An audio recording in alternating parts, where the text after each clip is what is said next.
What's up, you guys? Adam here with Anabolic Climbing, and today it's time for just a quick protocol check-in.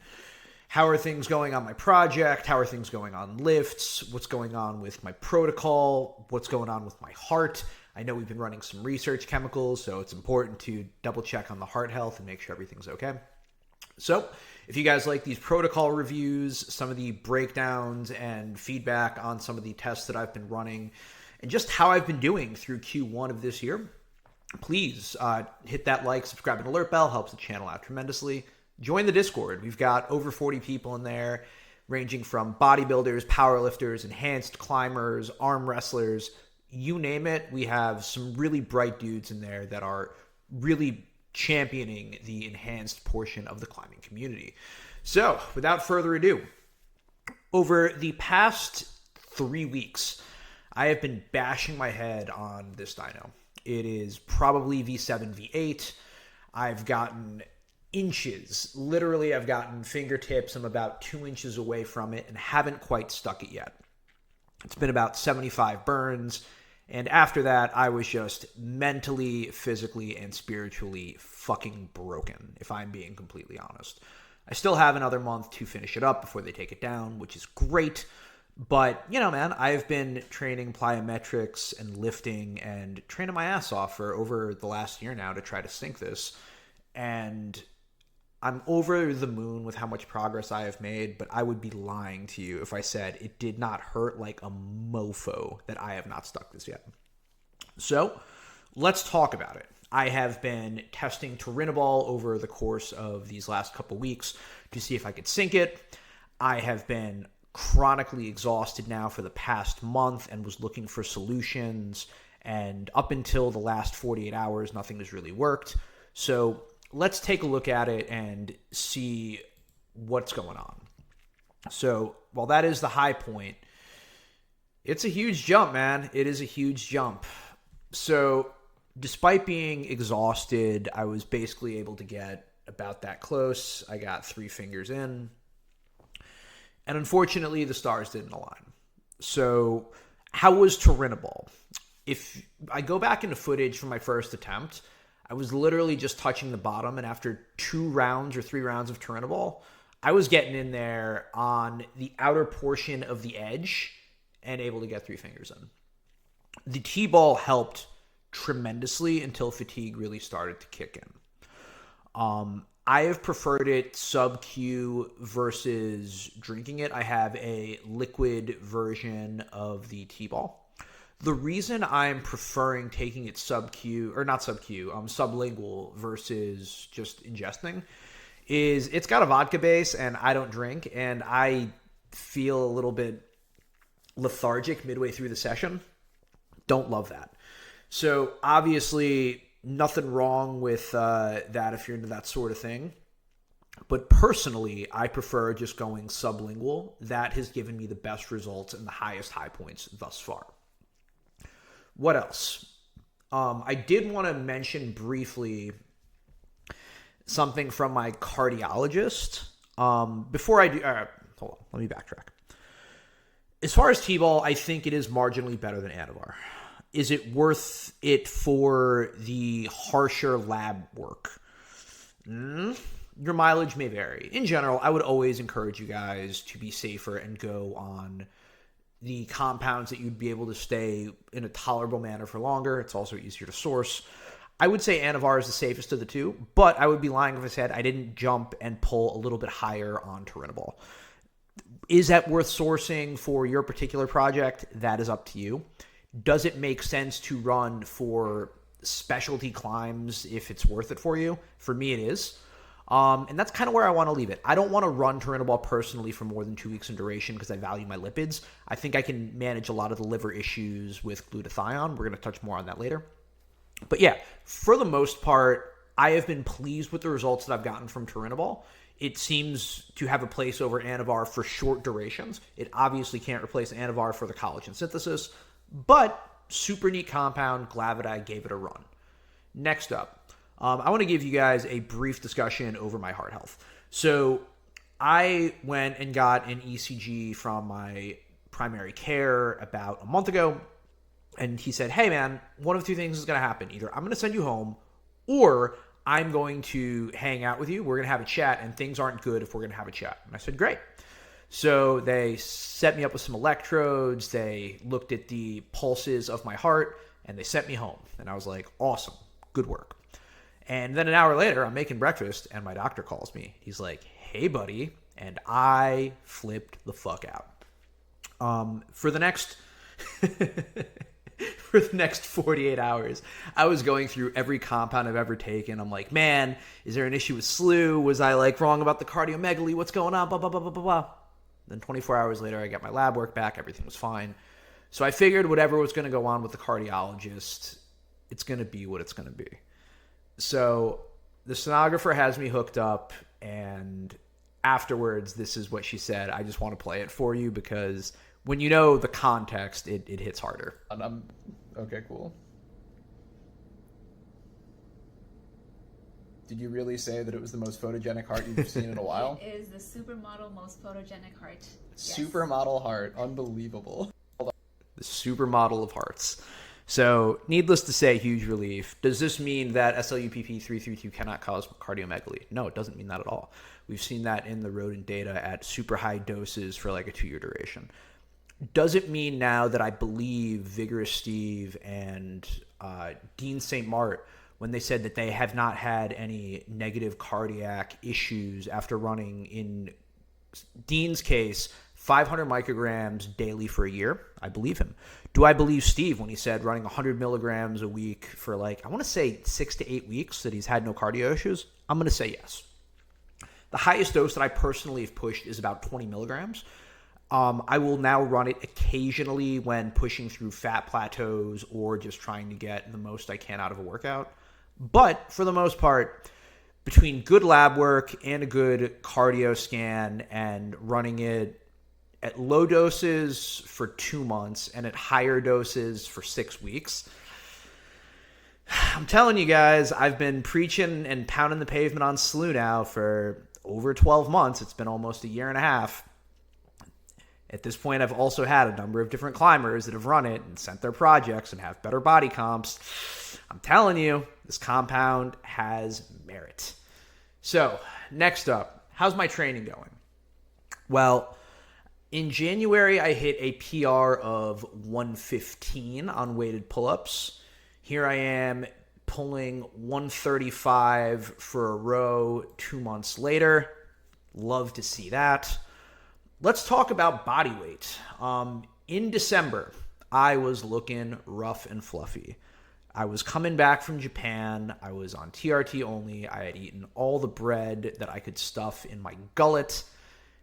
I was weighing about 161 right here. This is me weighing 161 today. I should put a side-by-side on this. Hold on. Do I have anything up? All right, good. Nothing sketchy. We love that. Not a bad before and after, not a bad recomp. I was able to get as lean. This is me at 150. So I dieted from here to here in about 8 weeks. Obviously, the difference in ab definition is... Oh, God, you can't see this. Good Lord. There we go. So let's run that back. 160 or 161, 161. Night and day transformation. 150, 160. This is over the course of about 8 weeks as well. I'll be honest, I might be slightly fluffier, but not much. I feel like in general, I just look fuller and there's a lot more glycogen. As far as differences in body comp, not too much. I think we held pretty well. And if you're wondering, like, where has all this excess weight come from? It's here. It's my legs. My legs have been growing something fierce. I was feeling kind of tired today, and I didn't record this, and I probably should have, because I was tired and scared and thought, all right, maybe I'm going to go ahead and pull 275 on squats for 3, and after that I'll see how I feel, and I'll probably get 5, but it's going to be what it's going to be. And I smashed out 8, and it wasn't that big a deal. So 315 is obviously the next milestone. I think I could probably do 315 on squats for at least 3, which I would be over the moon with. Between that, my 400-pound deadlift for a double, I think that the strength gains this 4-month block have been pretty tremendous, and I am just incredibly proud of the work that I've put in. Not to mention in a 150-pound block pull, I was doing 140 yesterday, or 2 days ago. No, yesterday. And it moved really well, man. It moved really well. I think I could pull 160. I think I'm about ready to hang on a 1 mil edge. Probably in about 15 months total from starting like fingerboard training. Crazy. I'm really, really stoked on that. And, you know, while I'm sure you guys are happy with all of these check-ins and progresses and milestones and changes in body comp, what you really want to see is the protocol. So let's hop into that next.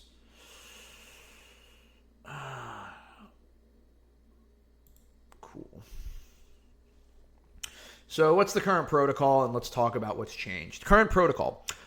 In December, from October to December, I was doing TRT only of 200 milligrams a day.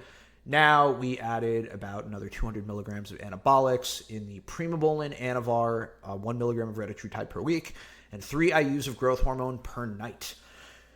You guys might, if you guys are keeping track, you'll notice that I have run growth hormone now for 4 months straight, which is unusual for me. I usually have issues with water retention. So what has changed? Number one, I have been leaner through this duration than I was before. When I was running GH prior, I was honestly probably 3 to 5% body fat higher. I am a lot leaner. Number two, I've gotten better at some of the foam rolling to limit some of the inflammation in my arms so that it doesn't seem to be as brutal for the water retention in my hands. Sometimes it does act up, but between the added cardio and the added movement and being leaner, I have been able to tolerate growth hormone dramatically better on year 2 than I ever was on year 1. Let's move on now to some of the supplements / ancillaries. Ezetimibe's still in there, giving me some next level blood work and sub 70 LDL. Amazing. Nebivolol, that's new. One of the reasons is my resting heart rate was creeping up a lot, particularly between the growth hormone and the Reta. It went from the mid 60s to the low 80s, and I was freaking the fuck out. So I threw in a little bit of Nebivolol. That's the lowest dose, and I'm now back in the mid 60s, between 65 to 68, which I am a huge, huge fan of. Super, super relieved. Obviously, you guys saw my heart scan. It seems like we are on the right track. Vitamin C and zinc, TUDCA, there for the collagen synthesis and some of the liver health. The new one, glutathione, is in. I started running glutathione in January to try to keep my liver enzymes in line while I've been running Anavar for a couple of months. And lo and behold, my liver enzymes are in the 20s. We have a winner. Could you use glutathione to mitigate your oral of choice? Sure seems that way. It seems to be amazing for the liver. Could you use it after a hard night of drinking or rec drugs? Yeah, totally could. I think that if you are capable of operating a syringe after a long night out, God bless you, but I'm sure your liver would appreciate it. Obviously, be careful. I've been taking my glutathione intramuscularly. I will just do one giant dose of 600 milligrams. You can do smaller doses throughout the week, whatever it is that you choose to do. That said, it's been working really well for me, and I'm stoked on it. One of the other issues, I said at the beginning of this video that I have been just brain fogged, and that has led to a lack of uploads right now, of which I am sorry. My brain has been absolute mush for the last month, really. And it's been really hard to think and write. I actually just finished up my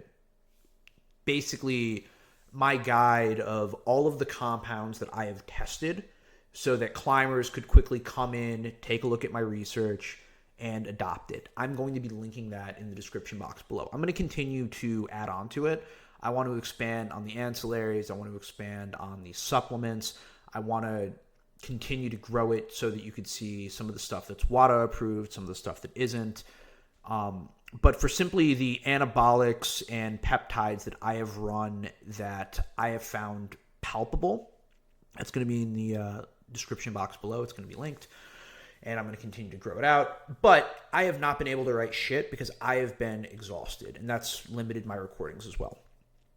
And because folks in my Discord community watch my videos and are inspired by some of the stuff that I said, a few of them, I think 3 or 4, have been taking up L Carnatine and have been fucking loving it. And it dawned on me that I had a vial that I have not touched in a hot minute, and I stopped taking it because it was just another thing that I had to inject, and I had some fatigue. So after 4 weeks of just feeling like an absolute zombie, I decided to take some L Carnatine, and boom, immediately the lights came back on. Mentally, I was there again. I could think clearly. I didn't feel like I was so fucking tired all the time. And I'm like, oh my God, I could have saved myself weeks of suffering if I would have just taken the carnitine. And yeah, obviously it's I'm really glad that I got back on it. I regret not taking it earlier. I realize as I'm looking through this, there's one other thing that I forgot, so I'm going to just power through the rest of these on my protocol. 5 milligrams of melatonin with the slow fast blend. I highly recommend it. Slow to keep you down, fast to knock you out. 200 milligrams of L-theanine at night to wind down. 200 milligrams of P5P for 2 reasons. 1, for the prolactin control, but number 2, B6 can help with some of the water retention in the fingers. So I've been, even though my prolactin is under control, I've been keeping the P5P in to help my fingers with the water retention. Tadalafil, obviously, Cialis is great. 5 milligrams pre-workout. In general, I think Cialis is a great pickup for anyone, male or female, unless you have low blood pressure, in which you should absolutely stay away. Last up, you guys know that I've struggled with GHK copper for a long time. I've been running it as a topical now for 2 months. It's been good on the skin, particularly for flappers, and also I feel like it's making my skin a little bit better on my face. Moisturizing is important. But I have struggled with subcutaneous GHK because it hurts like a motherfucker. So, Tristan Hoosby, who's a bodybuilding coach, has been suggesting, hey, why don't you just dilute that shit? And sure, you'll have to inject a higher volume of a syringe, but the overall swelling and burning should be less. So I tried it out, and I diluted it 4x. And lo and behold, instead of 100 milligrams per liter at 100 milligrams, or at 25 milligrams per milliliter, I can tolerate it, and it doesn't burn through too badly, and I'm not bruised up and sore. So it's been a weekend of GHK. Do I expect anything incredible? No. But honestly, man, between that and the L Carnitine, it's mostly the carnitine, training performance has been going berserk these last weeks. So what's next? Am I going to swap my Primobolan for Masteron? Maybe. I'm running low on Primobolan, and I have more Masteron, and then I know what the fuck to do with. So I'm probably going to have to start chipping into that. Does that mean I might need to have an AI on standby? Yeah, and that's okay. Or I'll just continue to run Primo because it more directly limits the E2 rather than having to limit the E2 expression that I'd get off Masteron. But regardless, both are incredible DHT derivatives that are worth running if you're going to run super physiological levels of testosterone. That means over 140 milligrams. Additionally, am I going to test out either Superdrol or Halo testing? Oof, I'm really afraid of running Halo. I have 2 different types of Halo in the house, and I'm still afraid to run it. But who knows? Maybe I'll decide that that's the thing I want to do. As far as Superdrol, really brutal on the liver, really, really, really brutal on the HDL. And I do not want to push my HDL lower than it already is. But we'll see. I'm up for testing out Superdrol. I'm less interested in running Halo. But I think I'll give Turinabol another spin. The goal is to knock out that dyno. The goal is to pull 160 on block pulls. obviously, we're going to get that 315 squat. We're going to pull some more deadlifts to see where we're at with that. And yeah, I think there's a V7 that I might be able to do on the kilter that I want to knock down if I can. But the short answer is I've got 3 months until my last big deload. And then it's just an all-out push until Rainbow Rocket in October, assuming Americans can travel. So yeah, I'm really stoked for where I'm at right now. Just a quick recap. I went from pulling 70 pounds per hand on block pull to over 150, deadlifting 250 to 405 for a double, squatting 185 to 315 plus. My vertical has gotten dramatically better, and now I'm practicing some step-up dynos. We're getting in there, man. Also, weighted pull-ups going from plus 60 to 135 is fucking bananas. You took a very average to maybe even below average climber. You gave him some training and some gear, and all of a sudden my benchmarks are fucking V9-ish, maybe even V10. And I'm sure if I was climbing more rather than prioritizing my jump and my ballistic movements, I would be there at this point. A lot of fun stuff to come. I'm going to get back to some board stuff probably this week. I'm going to get back to trying to finish up this dyno for the sake of my sanity and my self-esteem. But yeah, thanks to a little bit of carnitine and some mental clarity, I'm feeling like myself again and ready to take on the world. Anyway, with that said, I just wanted to say good labs are good style. Please, if you're going to take any research chemicals or anything like that, please get checked out. Please get your heart scanned. It's super important. Obviously, you can use Anabolic Insights, code climbing for 10% off, or you can go through your primary care doctor. I just want you to be safe if you're going to go down this path. I'm working on, additionally, my next video is probably going to be an HRT guide for climbers, so get excited about that. That's probably going to drop in the next couple days.